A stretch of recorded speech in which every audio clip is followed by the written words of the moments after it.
Bom dia a todos. Hoje vamos falar do sistema reprodutor masculino, referente à sua anatomia e fisiologia claramente. O sistema reprodutor tem outro nome que é aparelho genital, pode ser masculino assim como feminino. Para a aula de hoje, vamos falar do aparelho genital masculino. O aparelho genital, também chamado de sistema reprodutor, é o conjunto de órgãos com a função de realizar os processos de reprodução através dos quais se mantém a espécie. Não só tem a função de reprodução, mas essa é a principal função que o aparelho genital tem. O mesmo também tem a função, não é, em relação aos caráteres sexuais primários, assim como secundários. Tanto desde o ponto de vista anatômico, assim como fisiológico, os indivíduos do sexo masculino, assim como do sexo feminino, têm sistemas reprodutores diferentes e especializados.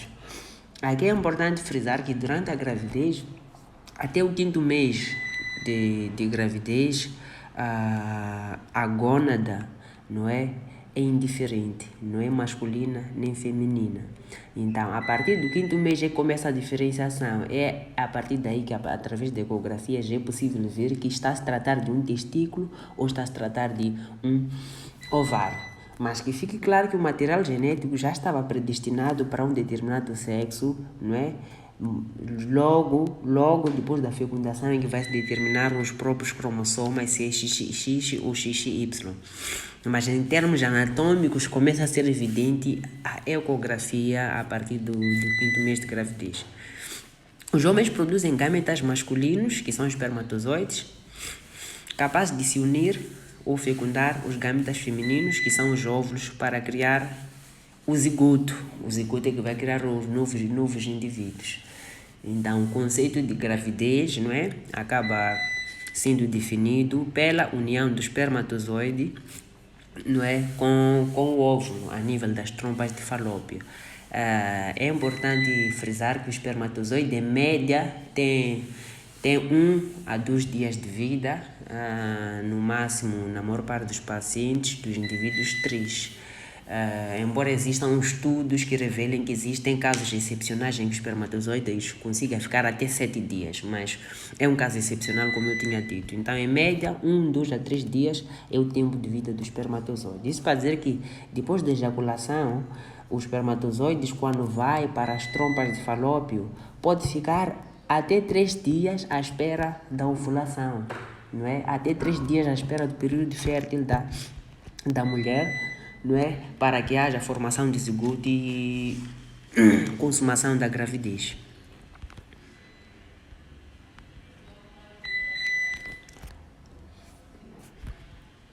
Em termos de estrutura ou constituintes do sistema reprodutor masculino, temos os órgãos essenciais, que são as gônadas ou testículos. Quando são testículos, chamam-se gônadas masculinas. Temos sistema de ductos, que vamos ter os canais diferentes, os dutos diferentes. Duto ejaculatório, que é a terminação do duto que vai sair da vesícula seminal, e a uretra. Glândulas sexuais acessórias, temos a próstata, glândulas bulboretrais e a vesícula seminal, não é? Tanto a próstata assim como a vesícula seminal vão produzir um líquido viscoso, não é, que vai se misturar com os espermatozoides para formar o sêmen. E esses líquidos têm como fator comum, são líquidos alcalinos básicos, que vão ter a função de neutralizar a acidez da secreção vaginal, e isso vai poder proteger o espermatozoide durante o seu percurso. Para além dessa função, tem a função, se calhar ainda mais principal, que é a função nutritiva dos espermatozoides e de permissão da sua mobilidade. É importante frisar que a vesícula seminal tem maior quantidade, não é, desta secreção, perfazendo 60% a 70%, enquanto que a próstata perfaz até 30% dessa quantidade. E temos as glândulas bulbo-uretrais, são glândulas que estão em comunicação com a uretra e têm a função de produzir um líquido que é responsável pela lubrificação, não é? Pela lubrificação do próprio pênis durante a relação sexual. Genital externa. A nível das genitais externas, vamos ter as estruturas de suporte, não é? Que vamos ter o escroto e o pênis. A genital externa, o nome já deixa claro. Estamos a falar de estruturas que nós conseguimos ver na parte externa, a nível do sistema genital. Então, temos aqui uma imagem né, que ilustra aquilo que acabei de explicar. Indo de cima para baixo, vamos ter canal diferente ou duto diferente, que são dois, são pares. Cada um vai partir de um testículo, que tem a função de conduzir, não é, o esperma para o pênis. Temos a vesícula seminal, da qual já tínhamos falado, como podem ver na estrutura. Também vamos ter duas vesículas seminais e as duas vão desembocar a nível da próstata. Vamos ter a uretra, não é? Que é responsável pela condução assim da urina, assim como do esperma. Temos os corpos cavernosos, que são dois, que são responsáveis pela ereção do pênis quando enchem de sangue. Então, quando a pessoa fica excitada, são os corpos cavernosos que vão encher de sangue através da vasodilatação das artérias. Então, quando enchem de sangue, o pênis fica bem esticadinho, aquilo que nós vamos chamar de ereção. Não é? É por isso que pacientes com problemas vasculares, por exemplo, pacientes diabéticos, não é? Em uma certa fase acabam tendo problemas de ereção porque não vá, as artérias já não conseguem encher de sangue por causa dos problemas vasculares que os pacientes diabéticos podem ter ou chegam a ter durante o ciclo da sua doença. Epidídimo, onde são armazenados os espermatozoides. Os espermatozoides são produzidos a nível dos testículos, mas são armazenados a nível do epidídimo, não é? E testículo, onde são formados os espermatozoides, como tinha dito, e vamos ter a glande, que é a extremidade do pênis, orifício urogenital, que é a terminação da uretra, e escroto, ou bolsa escrotal, não é? Que é a bolsa responsável pelo envolvimento dos testículos.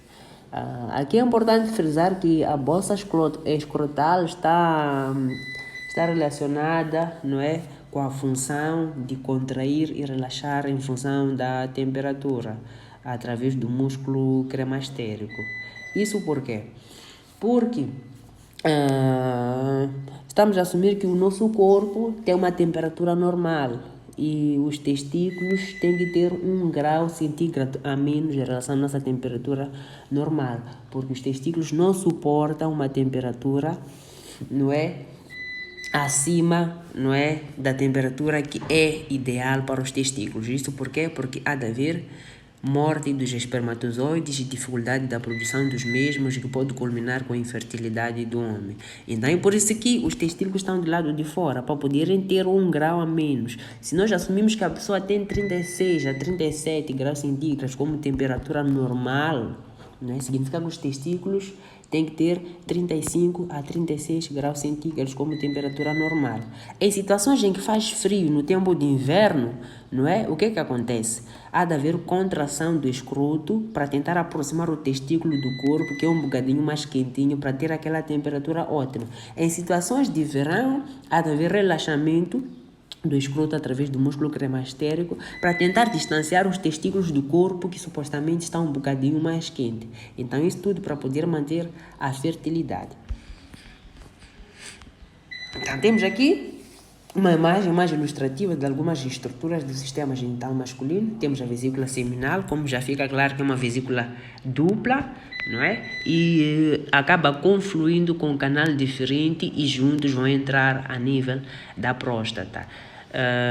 Temos a própria próstata, que também é uma glândula, assim como a vesícula seminal, que acabam tendo uma função similar. A diferença é que a vesícula seminal produz mais quantidade de líquido que vai fazer parte do sêmen em relação à própria próstata. Temos as glândulas de Cooper, né, que já tínhamos falado delas, que são as glândulas responsáveis pela produção da secreção, que tem a função de lubrificação. Temos aí a uretra, que é o conduto tanto de espermatozoides assim como da urina. Temos os túbulos seminíferos, que é o local dos testículos, não é, onde vão ser produzidos e conduzidos os espermatozoides, não é? E temos o epidídimo, como vocês podem ver. Se nós formos a fazer uma sequência lógica, vamos ter o testículo, depois do testículo vamos ter o epidídimo, depois do epidídimo vamos ter o canal deferente, depois do canal deferente vamos ter a vesícula seminal, e a vesícula seminal e o canal deferente vão unir os seus dutos que vão entrar na próstata vai sair da próstata para a uretra, e da uretra vai sair tanto a urina assim como o esperma. Saco escrotal, como já tínhamos falado um pouco, está localizado externamente ao corpo, estando posteriormente ao mesmo e sustentado pelo pubis. No saco escrotal estão guardados os testículos, no frio contrai e no calor relaxa, como já tinha explicado. Então temos aqui uma imagem mais detalhada dos testículos, não é? O testículo é uma gônada masculina que é responsável pela produção de espermatozoides e da testosterona, né? E por ter a função de produção da testosterona, estamos a assumir que está a se tratar de uma glândula endócrina, né? É por isso que essa testosterona tem as suas funções dentro do nosso organismo, diferente do espermatozoide, que é produzido para ser, né, expelido para fora. São revestidos por duas membranas, os testículos, que é a túnica vaginal e a túnica albugínea.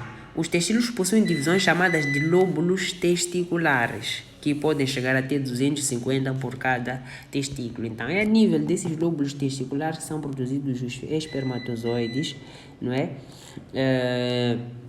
E depois de serem produzidos, irão para os dutos seminíferos, dos dutos seminíferos, não é? Irão para o epidídimo, que vão ser armazenados, e depois do epidídimo vão para o canal deferente, vesícula seminal, próstata, uretra e para fora.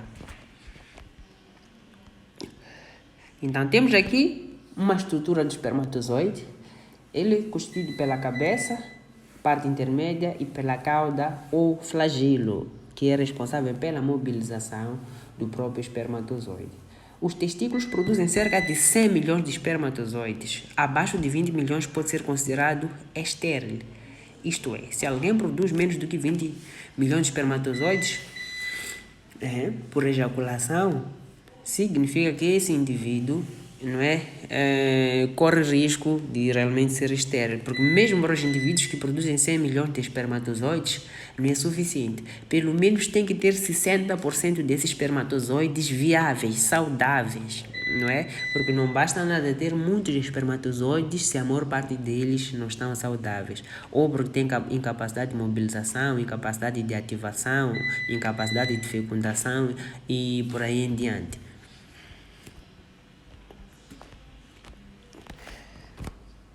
Túbulos seminíferos são estreitos túbulos que variam de 1 a 3 por lóbulo testicular. Como podem ver aqui na imagem à esquerda, temos um desenho, não é, representativo daqueles que são os túbulos seminíferos.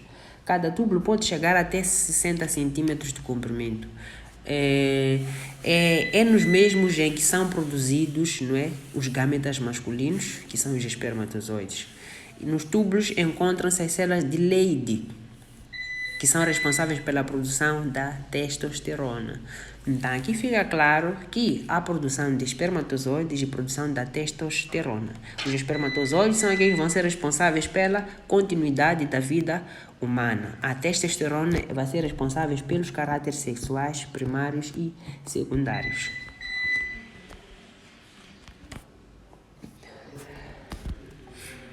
Então, temos aqui uma imagem ilustrativa do epidídimo, em que vai mostrar a cabeça, vai mostrar a cauda, vai mostrar o corpo, e por fim, não é? Nós vamos ter o duto deferente, que vai ser responsável pela condução. Enquanto o epidídimo é responsável pelo armazenamento do esperma, o duto deferente vai ser responsável pela condução.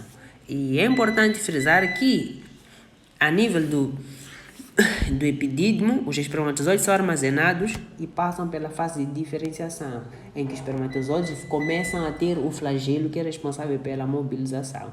E também tem células chamadas células de Sertoli, que podemos encontrar tanto no epidídimo, assim como no próprio testículo, que tem a função de nutrição dos espermatozoides e também da maturação e formação dos mesmos.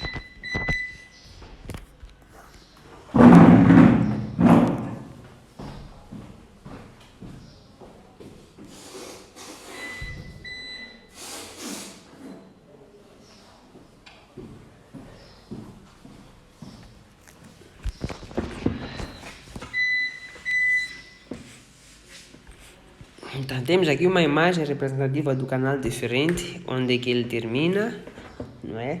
Num corte sagital, que até fica um pouco mais claro em termos daquilo que é o seu percurso. Vamos ter o testículo, epidídimo, canal deferente, vai se unir à vesícula seminal, próstata, depois vamos ter a uretra.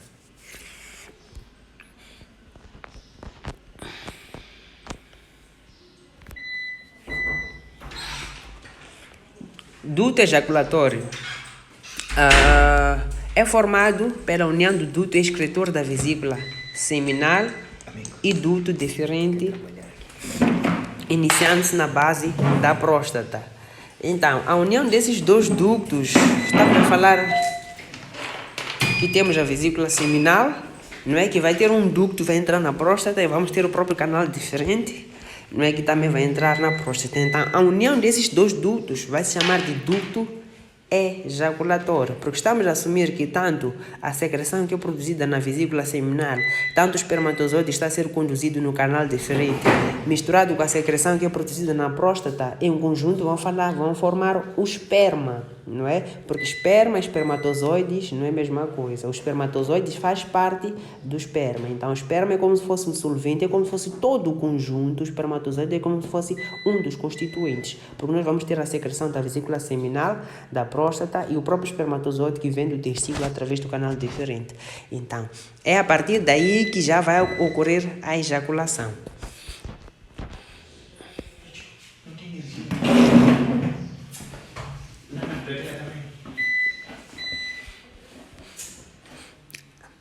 A uretra é um canal que no sexo masculino, no indivíduo de sexo masculino, tem cerca de 20 centímetros e é dividido por 3 porções. A porção que está na próstata, a porção membranosa que está entre a próstata e o próprio pênis e a porção esponjosa, que é a porção que está dentro do próprio pênis. Então, aqui pelas cores, acaba sendo fácil identificar qual das porções e quais são os seus respectivos nomes.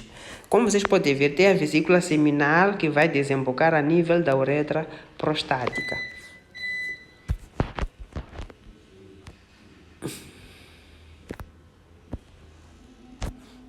Sobre a vesícula seminal, acredito que já tenha falado muito e o suficiente sobre as suas funções, não é? Mas aqui já tem bem descrito qual é a função da vesícula seminal e tudo mais. Ok.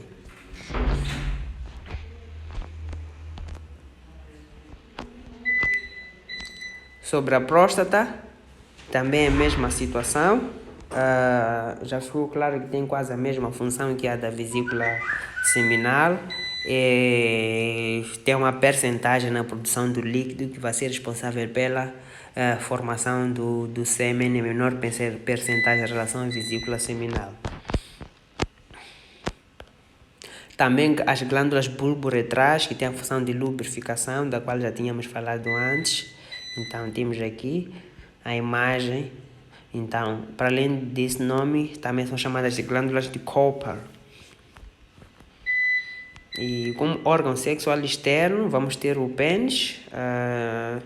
O pênis é formado, não é, por corpos cavernosos e pelo corpo esponjoso. É um órgão caracteristicamente masculino e tem a função da cópula. Então, é uma estrutura que tem a capacidade de ficar flácida e de ficar enrijecida em função da excitação ou da sua própria ausência. Então, é a nível dos corpos cavernosos, como podem ver na imagem à esquerda, não é? Em que no processo da ereção, não é, vão ficar cheios de sangue através da vasodilatação das artérias. E isso tem a ver com o sistema nervoso parasimpático, não é? Então, o sistema nervoso parasimpático tem a função de aumentar o calibre das artérias e aumentar o fluxo sanguíneo. Esse fluxo sanguíneo vai culminar com o enchimento dos corpos cavernosos que vai criar a ereção. E o corpo esponjoso é dentro dele em que nós vamos encontrar o canal uretral. Então, de uma forma resumida, nós vamos ter 3 corpos, 2 corpos cavernosos e um corpo esponjoso.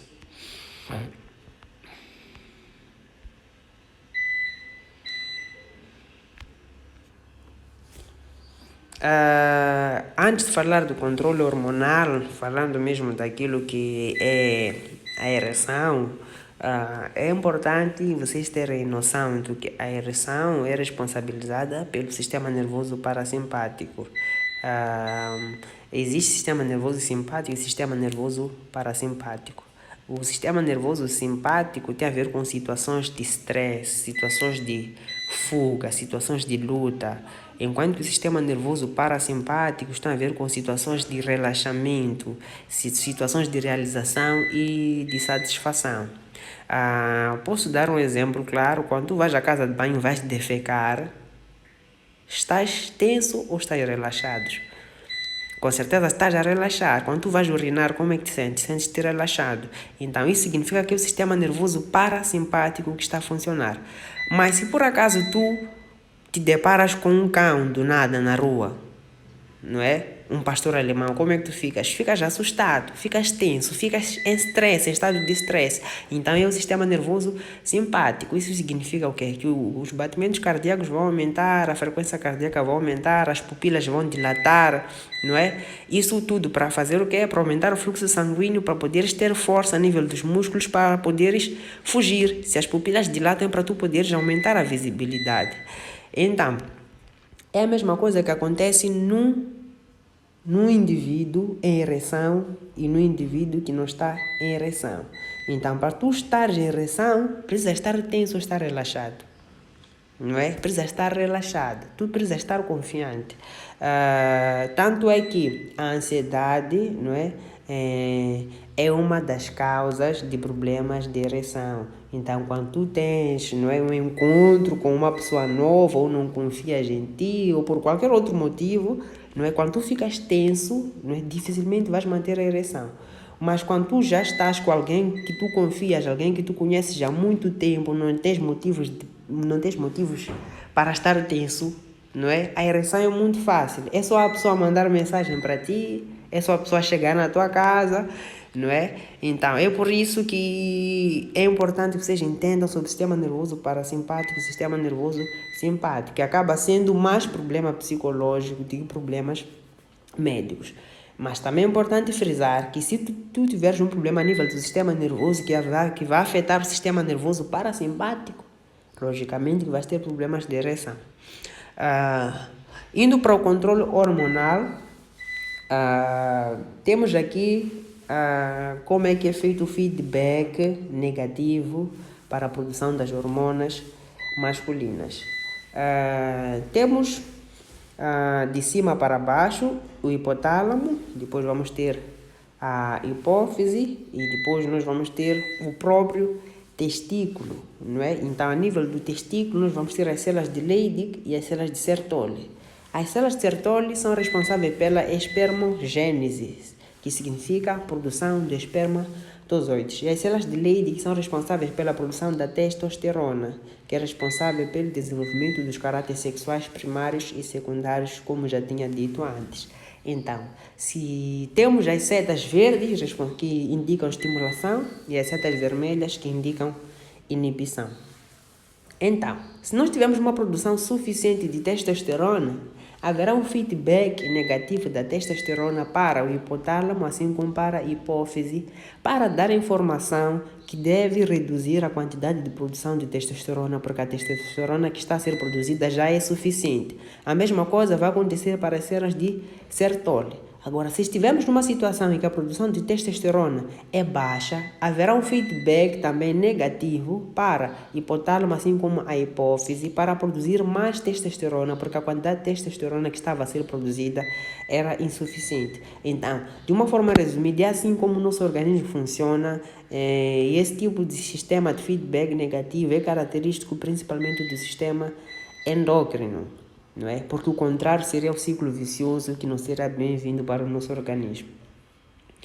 Função sexual: ereção, emissão, ejaculação.